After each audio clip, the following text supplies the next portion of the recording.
দুরন্ত ক্যাচ নিলেন রাহুল ত্রিপাঠী, নড়ে চড়ে বসল গ্যালারি। মার্করাম চেয়েছিলেন বলটাকে লেগ সাইডে মারতে, কিন্তু উল্টো উঠে গেল অনেক ওপরে। ত্রিপাঠী দৌড়ালেন পেছনের দিকে, চোখ ঠিকই রাখলেন বলের দিকে। শেষ মুহূর্তে লাফিয়ে ধরলেন সেই উড়ন্ত বল। এমন দুরন্ত ফিল্ডিংয়ে বাড়িয়েছেন চেন্নাই সুপার কিংসের মনোবল। লখনৌ সুপার জায়ান্টসের ইনিংসের চতুর্থ ওভার, বড় এক আবেদন এলবিডব্লিউর জন্য। ফিল্ড আম্পায়ার নট আউটের সিদ্ধান্তে অনড় রইল। শেষে কাপ্তান ধোনি নিলেন রিভিউর সিদ্ধান্ত।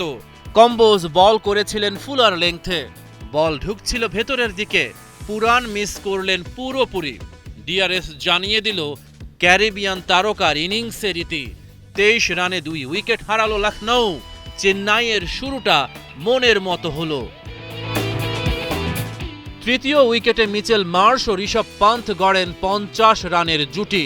মিচেল মার্শকে ফেরায় জাদেজার কেরামতি। আয়ুষ বাদুনির উইকেটও শিকার করেছেন তিনি। তবে এক পাশ আগলে রাখেন ঋষভ পান্থ।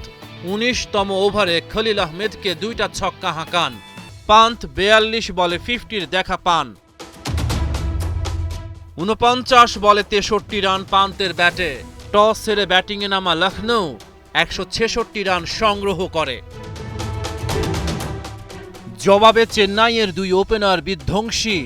শাইখ রাশিদ আর রাচিন রবীন্দ্রার তাণ্ডবে 26 বলেই সিএসকের বোর্ডে 50। জুটি ভেঙেছেন আভেশ খান। 19 বলে শাইখ রাশিদের 27 রান। 37 রান করে আউট রাচিন রবীন্দ্রা। বলার মতো কিছুই করতে পারেননি রাহুল ত্রিপাঠী আর জাদেজা। দ্রুত 3 উইকেট হারিয়ে চেন্নাই চাপে। ধোনি কি হতে পারবেন সিএসকের ত্রাণকর্তা? 2-4-1 ছক্কায় প্রথম 6 বলেই তুললেন 15 রান। 18তম ওভারে আভেশ খানকে হাঁকিয়েছেন আরও একটা 4। 12 বলে চেন্নাইয়ের দরকার 24 রান। শার্দুল ঠাকুর 1 বলেই দিলেন 11 রান। প্রথম বলে 4 আর পরেরটা নো বল।